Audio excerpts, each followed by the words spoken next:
All right. Hello, everyone. Welcome to Fridays at 4 on twitch.tv/GDO stream. I'm your community manager, Kurt Oven, and I have a special guest with me today.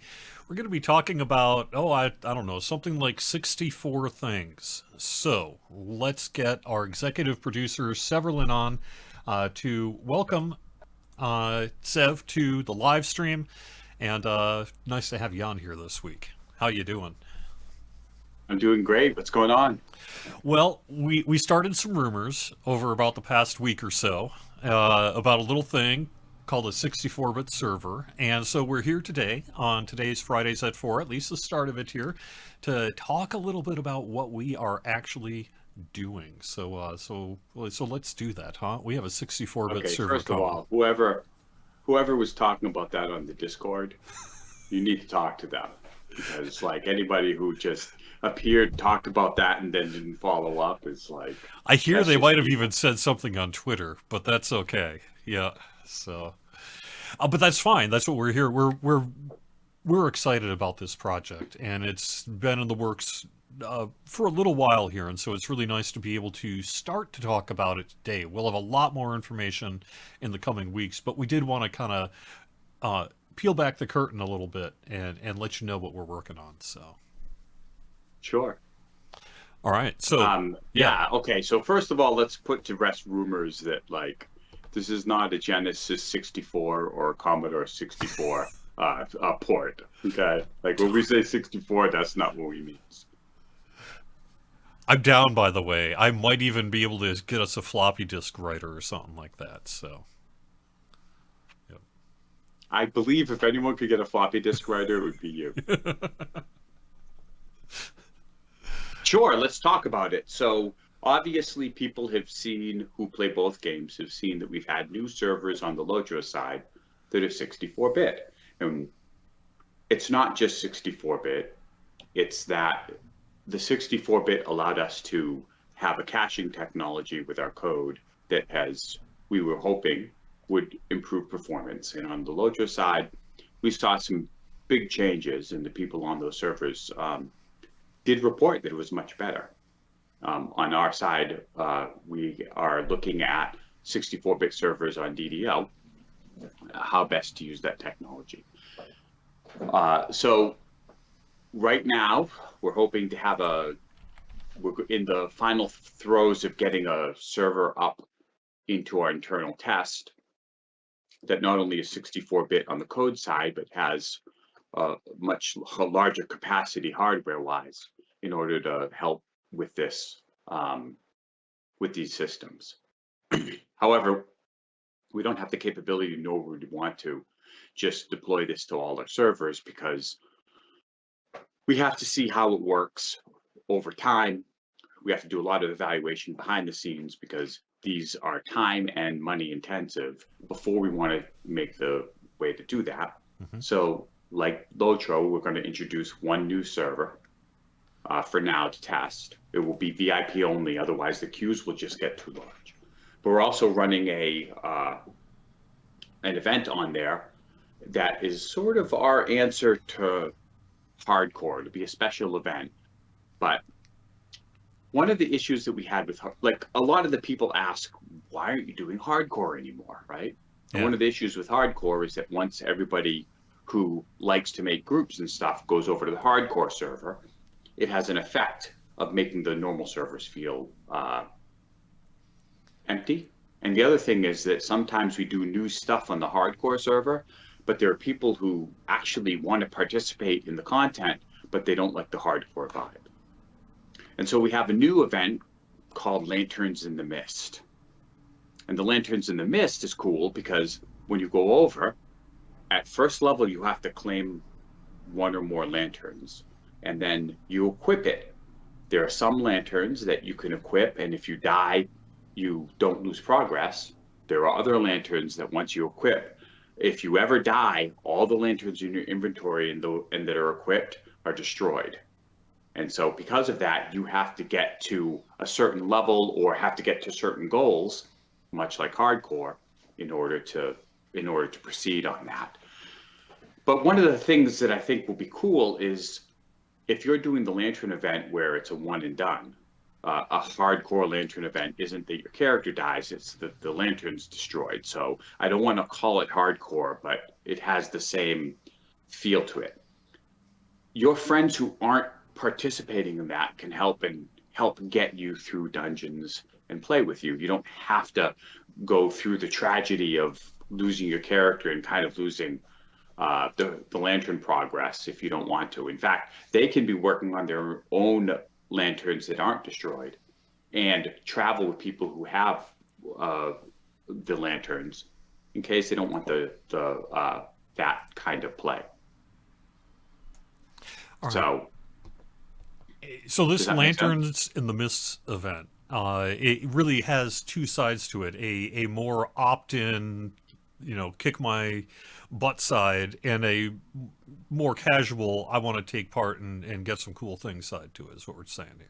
Well, the other thing too is that the lantern is opt-in entirely, Hmm. meaning if you want to try this new server because it's performant and have a new experience, because it will be like any hardcore, it will be players will start fresh. But if you want to just play on that server, you don't have to claim a lantern at all. Yeah. But yeah, and there's multiple lanterns. There'll be 5 lanterns of each kind.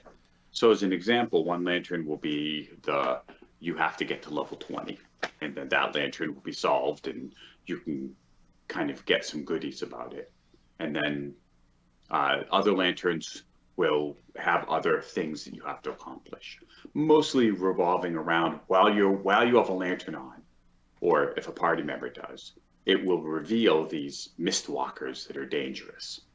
I'm sure that people who have played in hardcore are no strangers to having dangerous things kind of appear, but the lanterns will reveal them, and then as you kill them, you'll make progress on your lanterns. And so I think it'll be very cool in terms of that. And these enemies are just throughout regular dungeons and your regular questing experience. Yes, but you're going to have to progress somewhat going through the game. You can't just the progression isn't as simple as just keep killing things until they appear. Does that make sense? Hmm. Right, you're actually So seeing yeah, them. They're kind of invisible in the world, and you're revealing them with these special lanterns that you're acquiring. Yeah. right. But the exciting stuff about that is behind the scenes, our games are have this proprietary code that has its own virtual engine in the game. And one of the complex things about working on the games is that code exists in a C++ base, which exists on hardware that's also virtualized. And so the memory management becomes complex. This new technology caches all of that inner code so that it doesn't have to page in and out. And before this, we couldn't do it because we didn't have the memory space for it. And we found that it's very performant on Lotro, and we expect there to be performance increases on DDO. Do we think that this will like solve all performance? No, like many things, DDO is a complex game, but I think that if you look at the Lotro community, those servers really are like much better, and we have already made some strides in performance. So we are hoping that is the case. But one of the nice things is sometime next week, we want to have we want to call upon the community to come in. We'll announce it probably next week, early sometime, a night that we Could be the want to week flood in after. as Could many be the week. people. Just to put a caveat, let me interrupt my own executive producer and say could be the week after. Maybe I don't know. Could be next week though. It could be Yeah. next week. It depends on whether we find once we get the server up for finding problems. Hmm. Um, But once we make the call, we want a whole bunch of people to flood in as many people as they can. So the initial call will not be VIP only. It will be free transfer. Bring your expensive characters over. Like the ones that are high level, many trees. Do raids, do the things that are normal. Really help us try to bring down the server's performance. Hmm. And we want to get as many people on there as possible. So we're asking the community to jump on. Um, Yeah, it'll be a stress test, and we really do want to. Now, I don't know if the Lanterns in the Mists event will be available for that first test. I had No. heard some things that maybe it wasn't. Okay, okay. Nor do we want it to be. The Hmm. first test is about stressing out the 64-bit technology. So we want people to copy over. It's a copy, not transfer. I know I said transfer. I apologize for that. Copy over their high-level characters, kind of bop through raids or do high-level content that you would expect to try to see what it looks like, and then we'll do a database wipe later. Yep, before it goes live. So for this Yes. first preview, and for the previews for the server, you'll probably be using the Lamania game launcher. So if you've gone to any of our Lamania previews and have that launcher in place, instead of Lamania, which will still be there, there'll also be then this new server when the preview's available, and you'll be able to log into that, which will be the 64-bit server. One interesting thing, if we are able to get this out next week, is we're working toward a second raid preview on the traditional Lamania preview game server as well. So there's a chance, if everything falls into place in the coming days, that the raid could get a preview on the regular world, and then you could turn around within, say, a couple of days or something like that, and then run it on the 64-bit side and have a real-time comparison to some extent between our new raid coming here with Oh, before and after, yeah, yeah. yeah. Hmm. So, and that's the kind of thing we'd love to get feedback on, I'm sure. So, Sure. Um, yeah, like, okay, so answering more questions. First, we have to get a successful 64-bit server out. Once this server is successful, we've had a chance to look at it. Yes, the idea would be we would open up new 64-bit servers with this new technology, with new hardware, and open those up to other transfers. But that's still a ways off because the process to prepare one of these, to set it up, to rework the data center in order to make room for them is it time intensive, more time intensive than I'd like. And so other servers will follow, but not, you won't see that turnaround very quick. this is not an event server in the sense of hardcore being a 90-day experience or something like that. The intention is to keep this world open, is my understanding. Yes. In fact, this is actually longer because there are bits about this event that will go into the new year. So, Hmm. But the event could kind of come and go from the yeah. world. Yeah, yeah.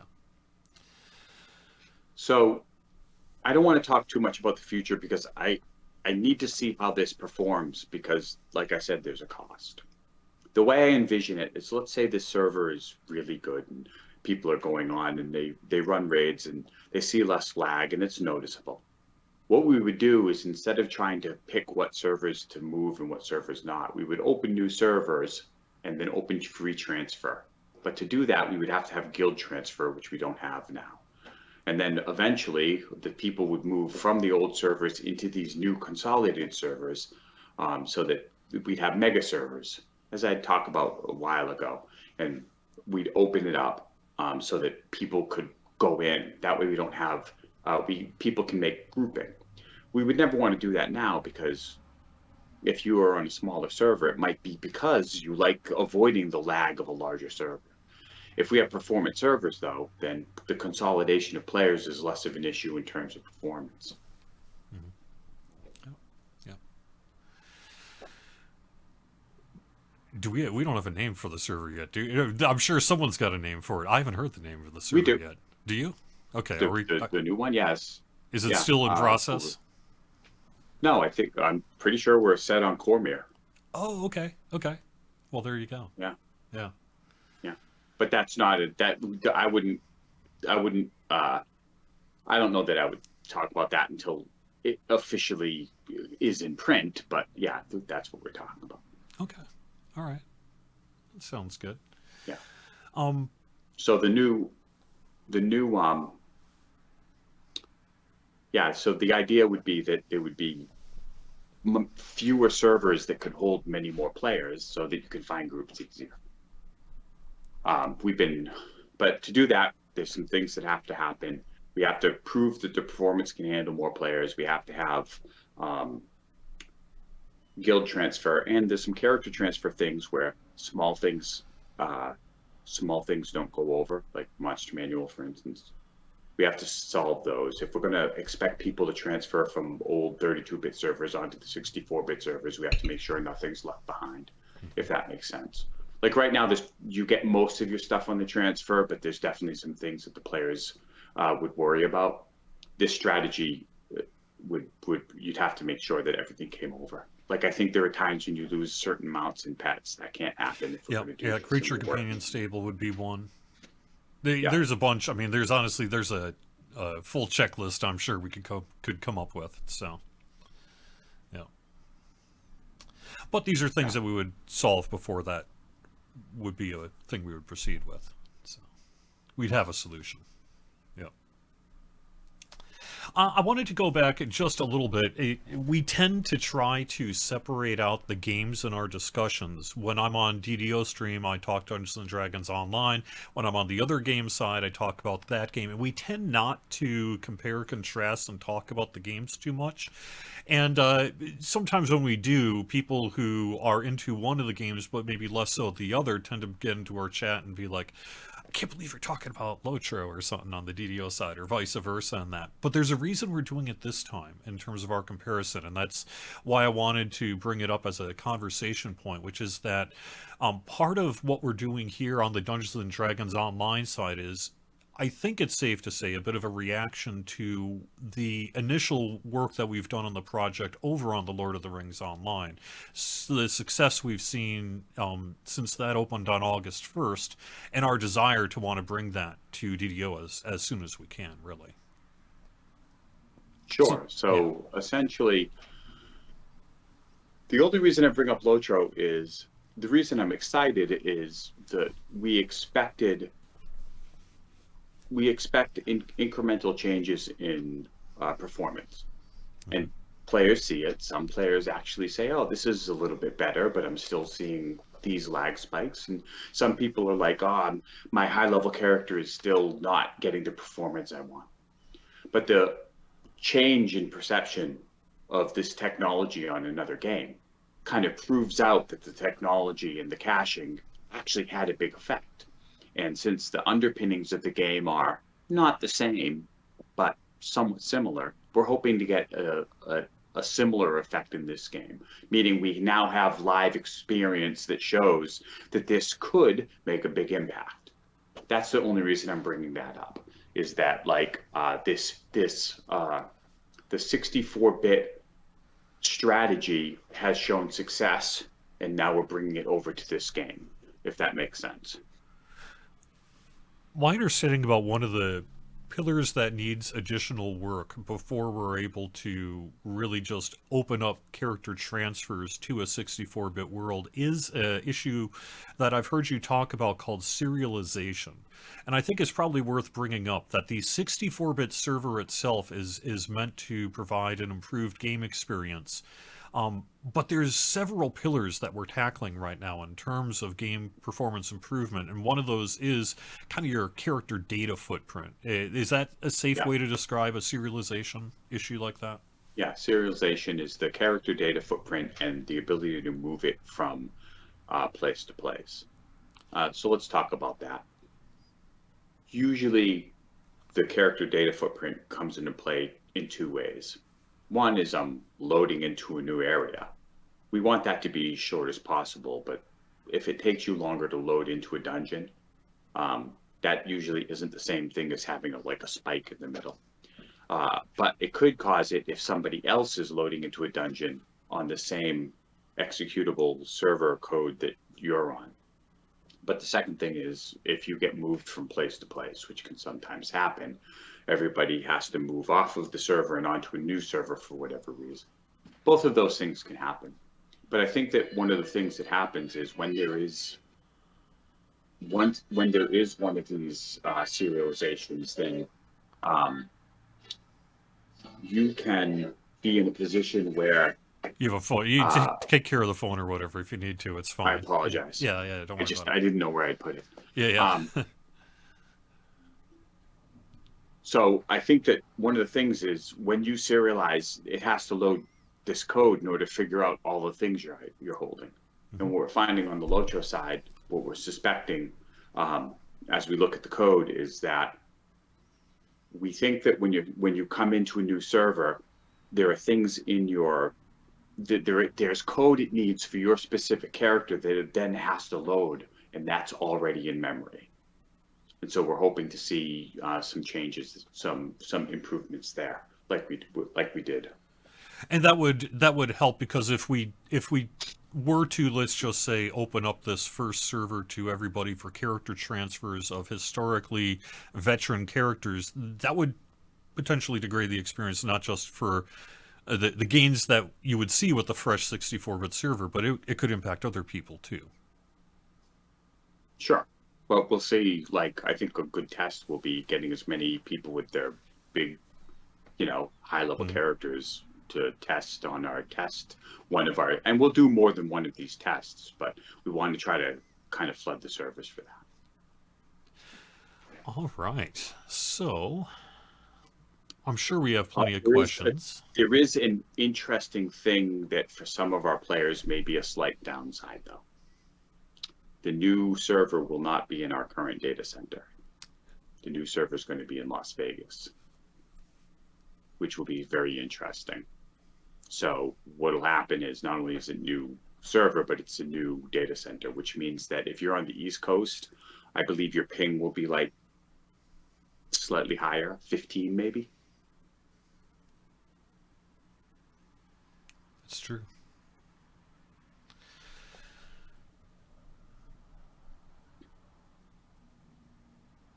Uh, yes, the server will still be linked to your live game account and your DDO store purchase history. Now, not for this stress test preview. That'll be in the Lamania environment, which is different from the live game environment.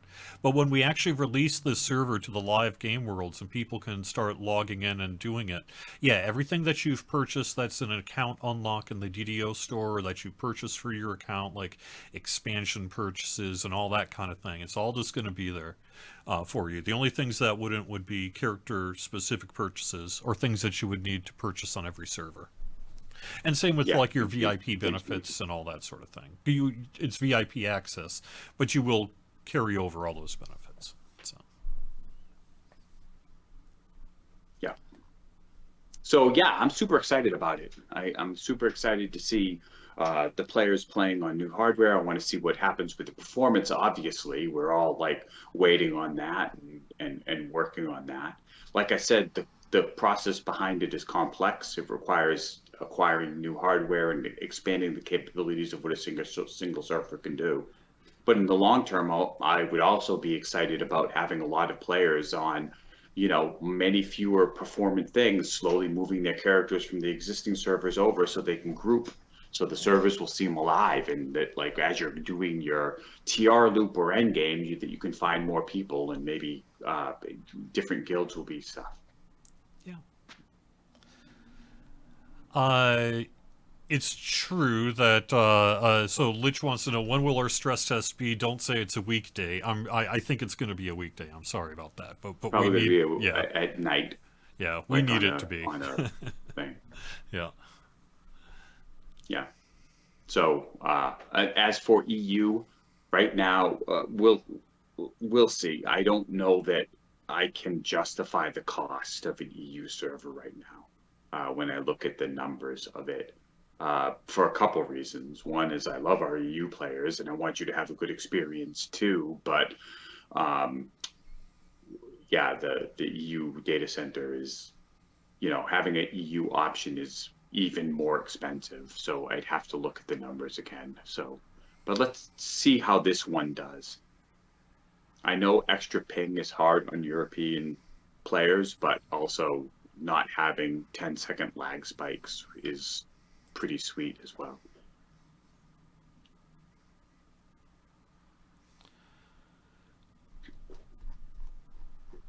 So yeah, so I think that's really cool. I was looking at the art for the lanterns. Uh huh. So the lantern gets equipped in your trinket slot, right? Hmm. And there's the art for it of these cool, like, because when we're talking about lanterns in the mist of Ravenloft mists, right? Like you Yeah, have to we haven't understand the brought vibe that of part it. in. And I that, wasn't sure if were ready to say that this is associated with Ravenloft. This yeah, event. and the Yeah. lanterns are all like these stained glass horror looking lanterns. They look Hmm. really cool. Yep. Yep. I don't know when they're going to see that Lantern event, though. Aussie players may actually be Yeah. better because won't they be coming through California? EU comes across through the East Coast, but Aussie may come Pacific wise. Yeah, I don't know. I'm sure Australian players who are used to pinging the servers would know which better than I which direction they go. But okay. I mean, I think we've kind of covered the news of what we can say here today. We are, today working to get this server up and running in a preview environment for that first preview. So, as soon as that work gets done, we're going to be getting in there ourselves and kicking the tires and see how things look. And assuming things stay on track, we'll have a lot more to say about this. I would say in the Yeah. coming weeks, but perhaps even first half of next week. We'll see. Yep. When will the test be? Yeah, everybody is like, don't say it, you'll jinx it. So, Yeah.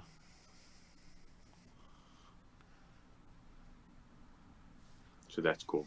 Yep. Yeah. So hopefully this will be really cool for players. I really like the Lantern in the Mist thing. I think it solves a lot of the issues that we saw with hardcore, and I think that the players who like hardcore will have that vibe to it, moving in and a fresh, a fresh server experience where they have to make sure that they don't die. So it'll be scary. Uh, yeah, that's Awesome. cool. Yes, Night Revels will be coming Yeah. soonish, I mean, we're pretty as you would close to expect. announcing that. I think that should be set for generally the first or maybe second week of October.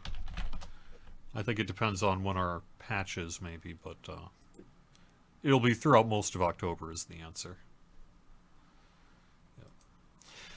Yeah. Unless we have a Someone few more asked if we'll questions, ever see oh, more go ahead. Ravenloft stuff.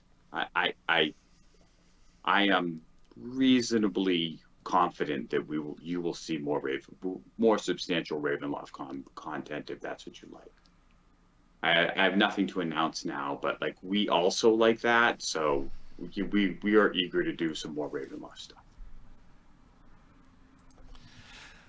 I don't want to take too much of your time here today, Sev. So I think I do have a few other things for this stream as well. We're going to show off the prismatic dragon cosmetic armor that people are going to get next week with Year of the Dragon here once we're done. So, and then we'll be heading in game and maybe do a little myth trainer or something as well. We'll see. We'll see what we end up doing here today. Kind of depends how many questions we get. So the reason I'm bringing this up, Let folks, me is if you're in chat, let's get a few. Let's get some more questions going.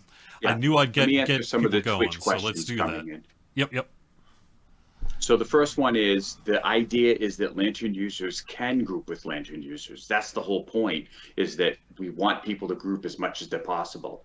If you're a hardcore Lantern user, meaning your Lantern is destroyed when you die, you can group with a non-hardcore Lantern user because it's not the content, it's not even a server flag, it's the Lantern itself.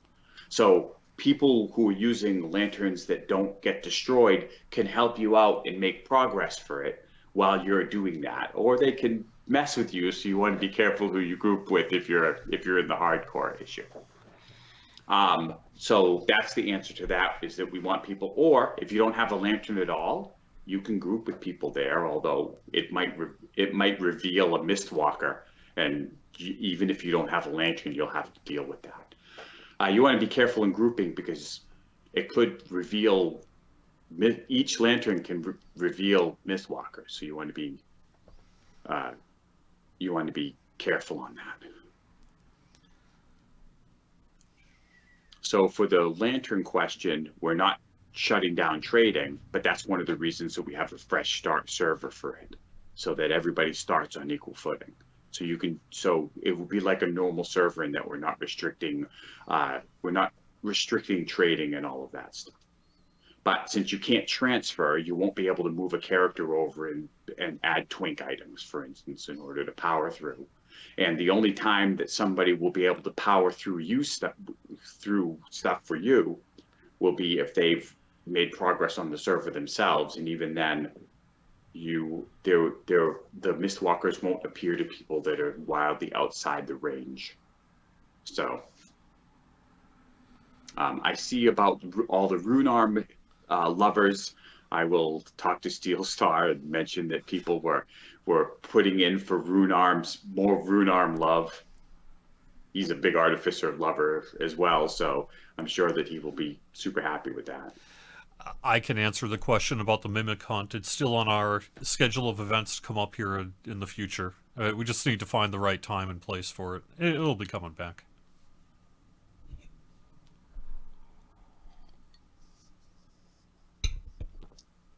Uh, wow, people are loving to ask like specific itemization stuff. Yeah, we'll probably have more Sun and Moon augments, so that will be good. There was another question. I see one from Johnny asking about what's the new adventure pack in the fourth quarter. I don't know that we're really interested in getting into plot at this point. It's really up to whatever you know about it, really. But we do have one coming. We do in fact actually have a quest pack coming here. So do I want to yeah, spoil it? I don't think I want to spoil it yet. yeah. It's definitely thematic. Like they all have the same theme, so and it sounds cool, but I don't want to spoil it quite yet. Yeah.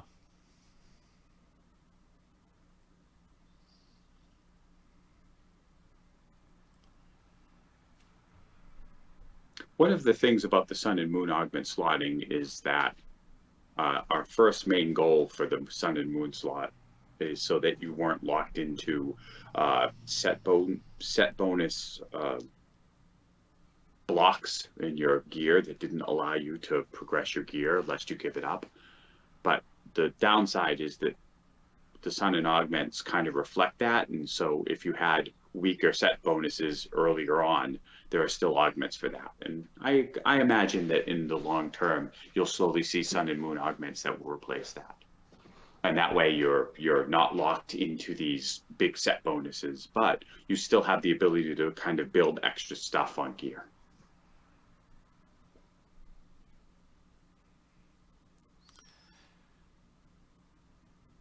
I don't think we have a plan to bring these to the regular game worlds, this Lanterns in the Mists event. But someone is asking, if That we is, did, could they have a enemy mechanic there that's different or something like that? But yeah. I mean, I'm not saying for now, this is only for the single server. You want to be careful because this can be disruptive to players, to people who don't want to opt in. And so we want to keep it on the single server because we don't want people to troll other players by equipping a lantern when they didn't expect it and have Mistwalkers appear. yeah.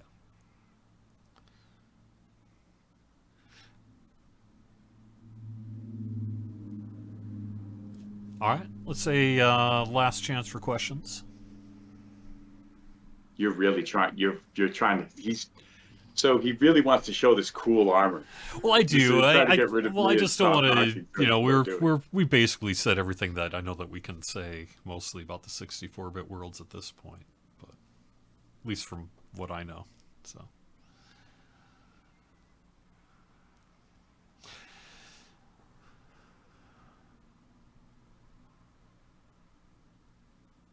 Uh, Callhart wants to know, can we expect this kind of new event that are non-hardcore on this new server for the future? So, for example, this is going to have a beginning and it'll get shut off at one point. Could we see events like this in the future? And the reason I wanted to ask a little bit more about that too is because we had our Illithid invasion event last year, which thematically, I think at least in the creative space, was somewhere in the same wheelhouse as this. I think there's a Venn diagram there where the two are overlapping a little bit, right? Yes. The Basically, this server will be on forever. So when this event ends, you'll still see all of the normal uh, Mimic events and the. Uh, I'm trying to think of the Cove, the name Crystal of the Cove. Cove event. Crystal Crystal Cove. Cove, thank you. For some reason, I had Corsair's Cove stuck in my head. I'm like, I know that's not right. Crystal Cove, all of those will come on. Night Rebels will come on this server and such. So Yep. I know that there's a bug on some accounts that like it's hard to get your DDO account and your Lotro account on, and I think we looked and tried to fix that, and it didn't take. So that's something we have to look into.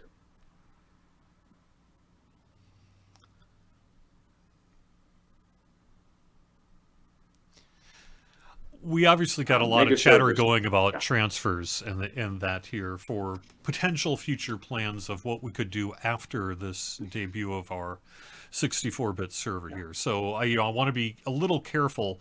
I don't want to cause confusion though as well. So we're not talking about character transfers to this 64-bit server. This 64-bit correct. server will be VIP only and will not have character transfers enabled. The discussion from earlier about character transfers is about what we might be able to do afterwards. Right. And that all predicates on how well this server does. For instance, if we run into this and the tech just doesn't work as well, we can't do the same plan because it wouldn't be able to support the same amount of people. Also, for the test, the other thing that I don't want to be confusing, tests, we want as many players on as possible, won't be VIP, will have character copy. You do all of that, then we wipe it and it's a fresh start server to VIP only. We are going to have some kind of rewards for these lantern events, but I don't think we want to talk about that today. But Oh we've had yeah, some no, questions. Do you get stuff? Yes, yes, you get oh stuff. yeah, Yeah, absolutely. yeah.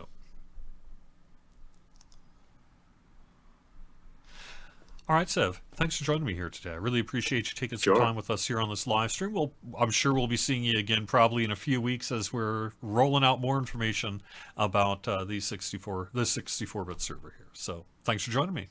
Awesome. Have a great one. All right, I am going to.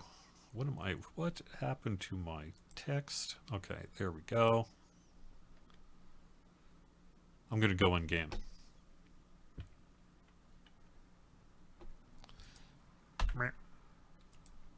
There we are.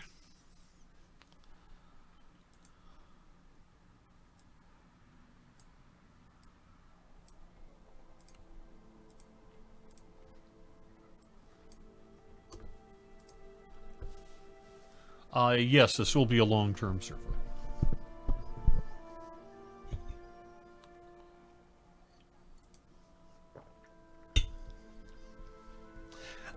It's not that I ignored your Mythgen or lore question. It's just that I don't know the answer to it.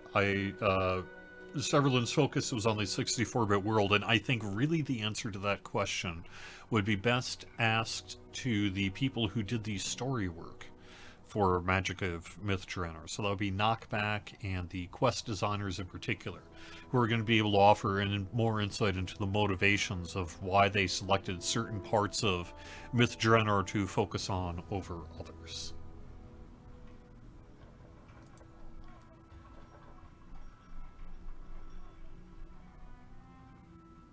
All right.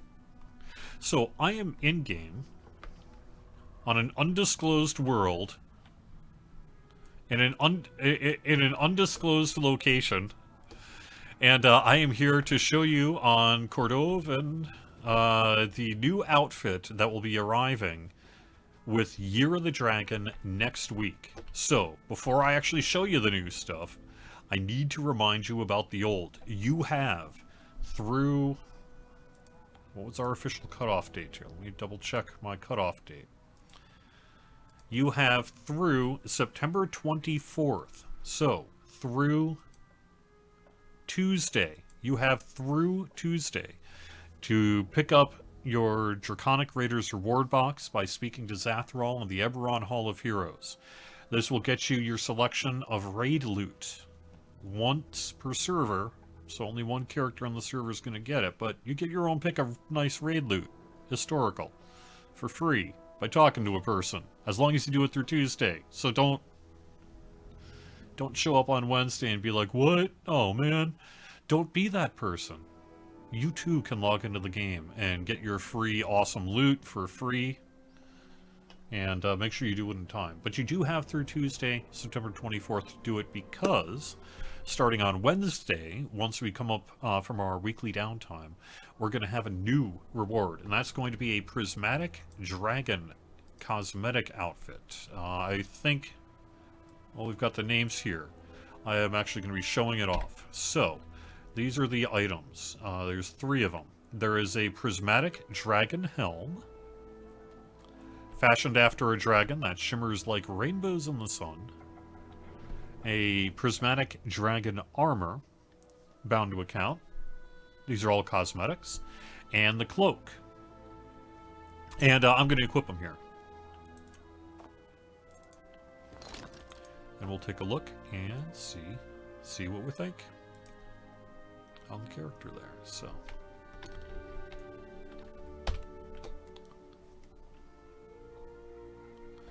there we are. This is going to be the free cosmetic set that arrives on Wednesday. You can speak to Zathrel to pick it up, and it'll be available for a month until our next Year of the Dragon gift arrives. We're doing monthly gifts just for logging into the game.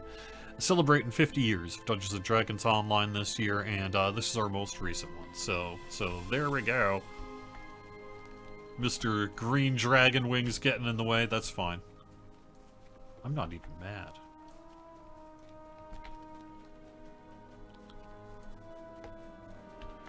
But let me pop into Myth and... Oops.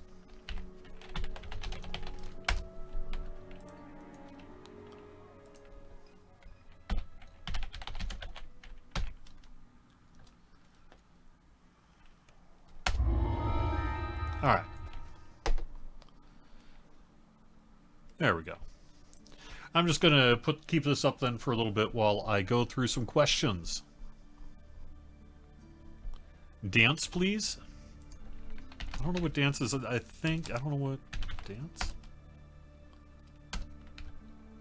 2. There we go. We'll do this one.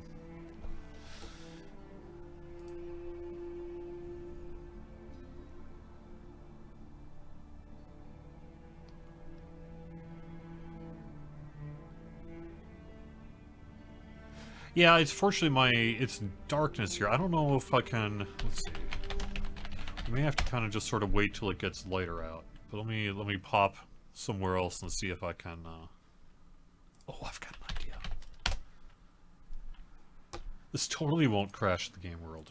I say, famous last words. Here we go. Yeah. You can see this much better in some regular kind of ish sunlight. Although this is still kind of. Not quite right, but you can see that it's got more going on here in terms of coloration and kind of shimmer and shine.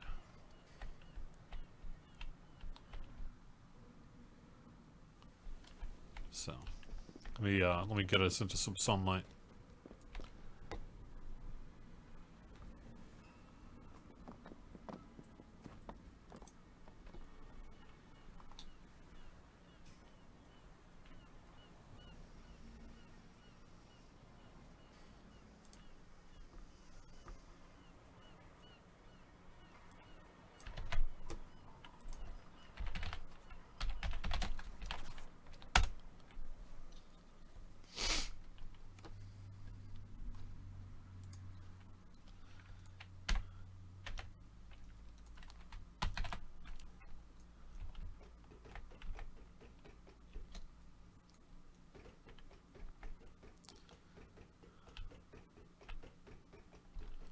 Let's see, can I actually get out here?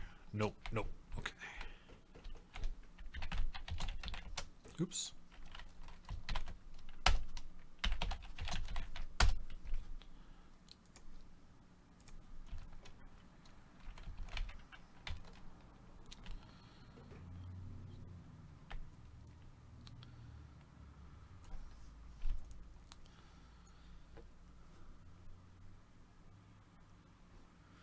Where and what do you pick up before Tuesday? What you pick up is the Draconic Raiders reward box, and you do that by speaking with Zatharal and the Eberron Hall of Heroes through Tuesday, September 24th.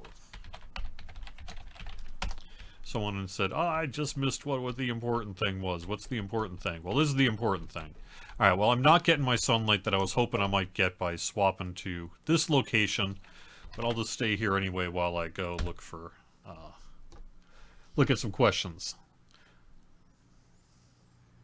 Once we claim it, will it be like the wings? Yes.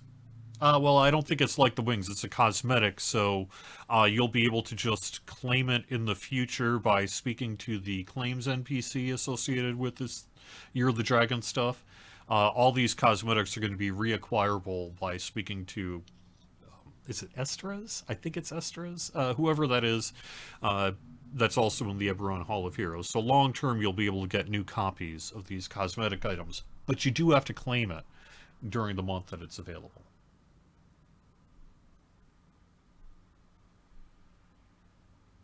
Oh, I don't know. You know what? I don't think I've got the wings on this admin character. I don't think I gave myself the wings yet. No, I don't. Sorry. I can't do the wings look on this armor because I don't have the wings. I can try, however, to get to the other side here. See if I can pick up some of that sunlight, maybe.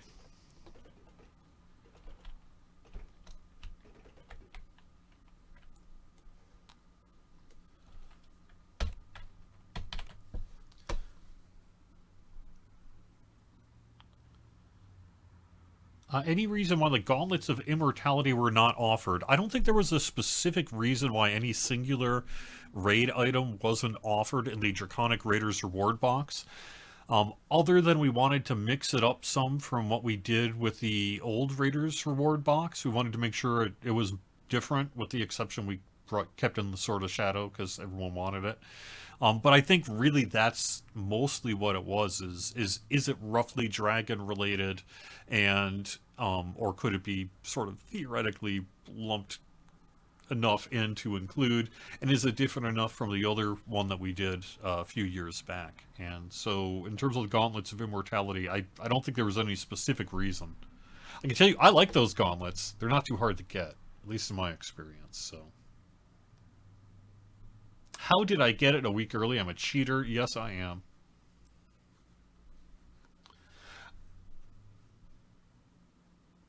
Okay.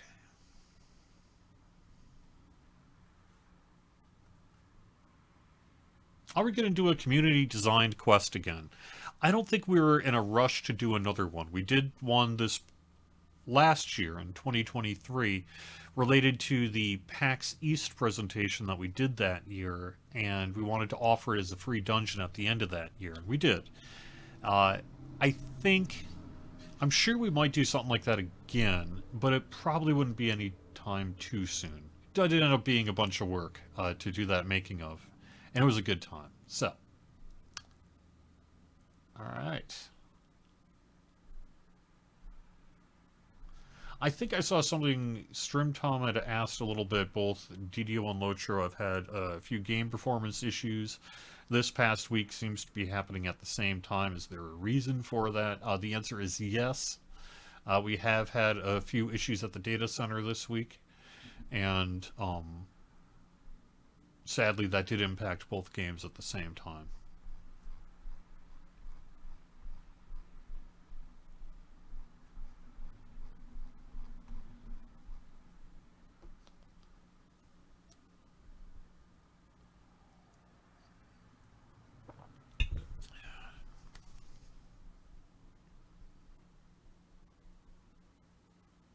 Oh, my cat is passed out. It's a rainy, dark day here today, and cooler than it's been of late. I think it's been, I think it remember like 64 degrees right now, which is great, but it's not 85. So between that and the wind and rain, my cat is just sort of zonked out in a chair, as a good cat ought. So I don't think she's going to want to go on her 5 o'clock walk because it's all crappy out.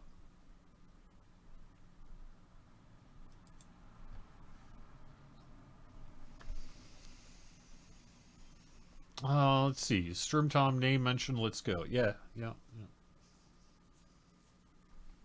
Yeah, so some of the issues we've been having in recent week or so have been something that has been within our level of control, and there have been a couple of things that have happened, say, last weekend and a little bit this week that were somewhat less out of our control, and so we do apologize for that. But we have had a couple issues over the past week.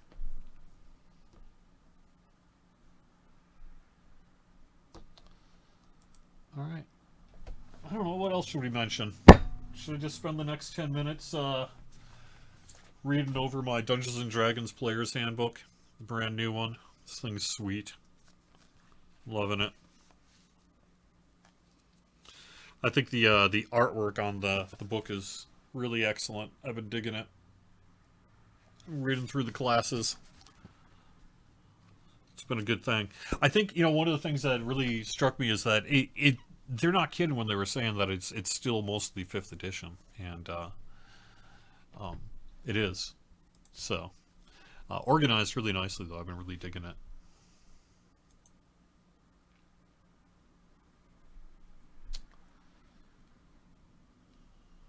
All right.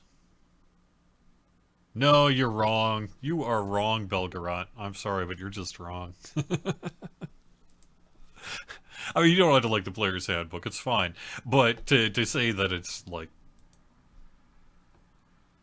not of quality is incorrect. It's clearly of quality.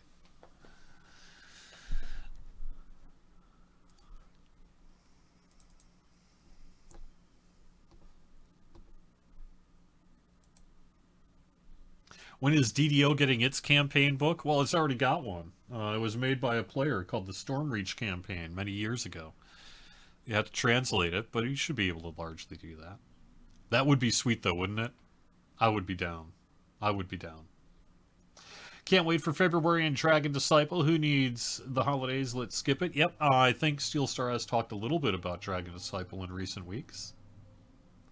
We don't know if it'll be free transfers or not free transfers. So typically, it depends on what we would end up doing in the future related to the existing game worlds. Typically, if an existing game world is going to be continuing on in its state long term, then we wouldn't want to only offer free transfers off. We would typically do that if we were ultimately going to be moving people from one world to another. But typically in a case where we are moving people from one world to another, we will offer those transfers for free. There's no expectation that everyone is going to have to pay their accounts on to move, say, from, like when we did, I don't know, whenever we did that one a while back. That's the way it works on hardcore as well. So I wouldn't expect any major changes between the way we do it for hardcore and the way we would do it for any world, because it's a pretty basic setup that we have, which is that if it's optional, it's optional, and if it's not optional, then we're not going to make you pay for it. So.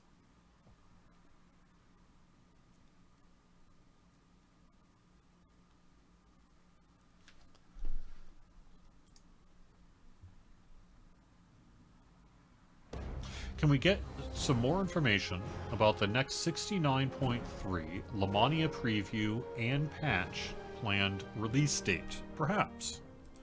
Go take a look, see what I can dig up for you.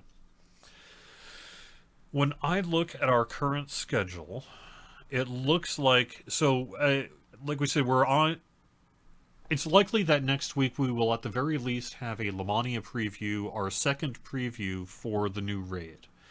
So regardless of what ends up happening in the coming days with the 64-bit server testing that we're doing, it's likely that there will be a Lamania next week, and it'll be the raid at the very least. The addition could be that in addition to a Lamania preview, we're going to have a Cormyr preview using the Lamania game launcher.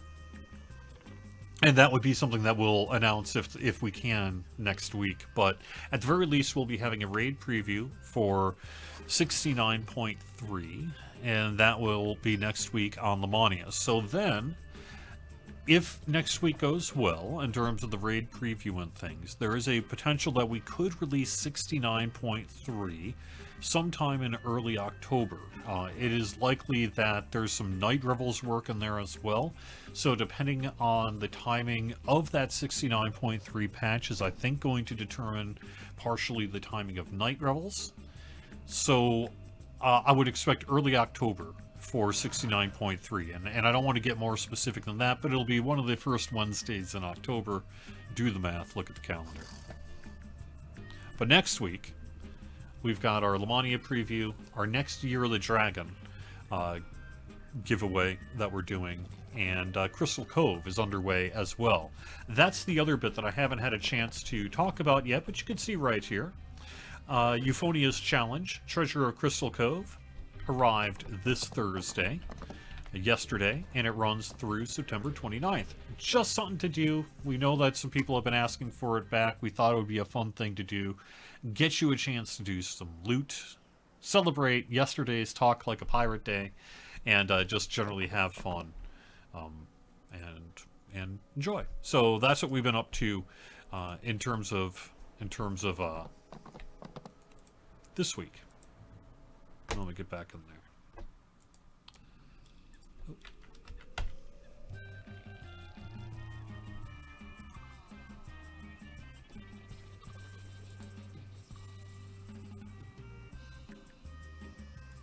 There we are. Quite sure what happened. Something happened with my my game client source.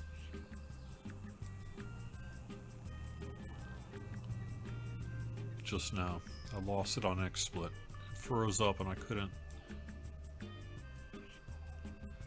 unfroze it. It's frozen and it wouldn't unfurze. So.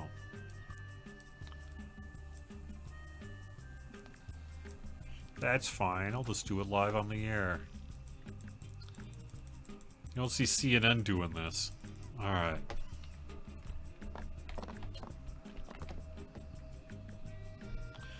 So, more information then. Otherwise, about 69.3, my expectation would be it would be any final polish needed on new Night Revels, because we have, I think, something in the range of a couple of new items and a new quest that'll be happening here with Night Revels. It'll be the new raid, and probably a few bugs and polish that didn't get into either 69.1 or 69.2. And then at that point, I think with the release of 69.3, we'll be closing the door, hopefully, fingers crossed, on the Update 69 release cycle, and begin looking at Update 70, which will be our quest pack that'll be happening here to round out the year. Independent, really, of this 64-bit server project.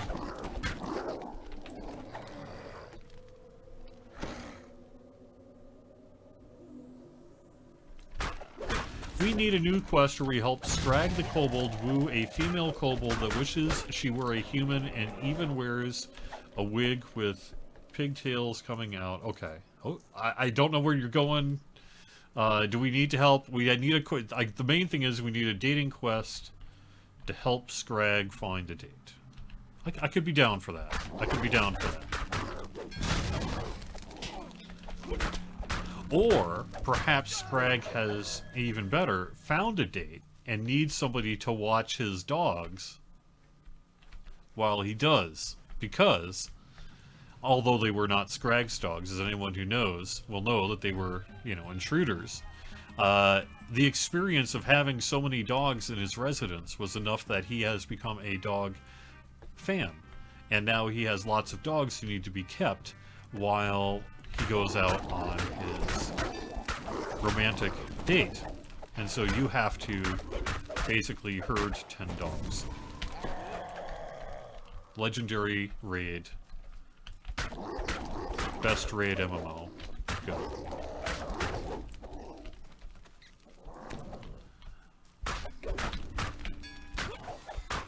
The bonus for the weekend is the return of Crystal Cove. We call it DDO bonus days, but it's really a mix of bonuses and events. And in this case, it's on the event side rather than the booster side. And I'm just killing some time here, because it's already 5 o'clock. There was no point kind of starting a new quest on that, so I thought I would just do that.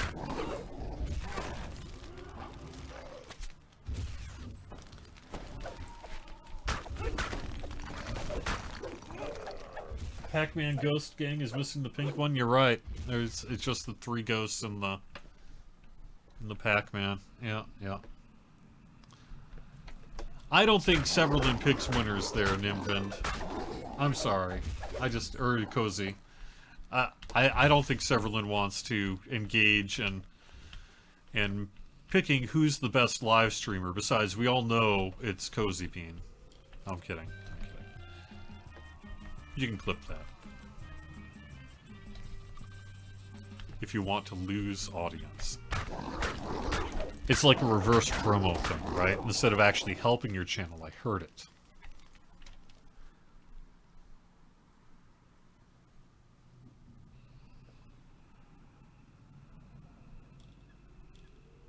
Yep, protect the puppers.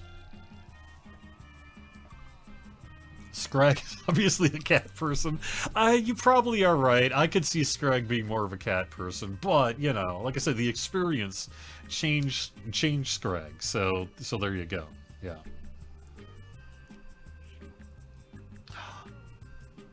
Do you know who Scrag's state could be? Militia.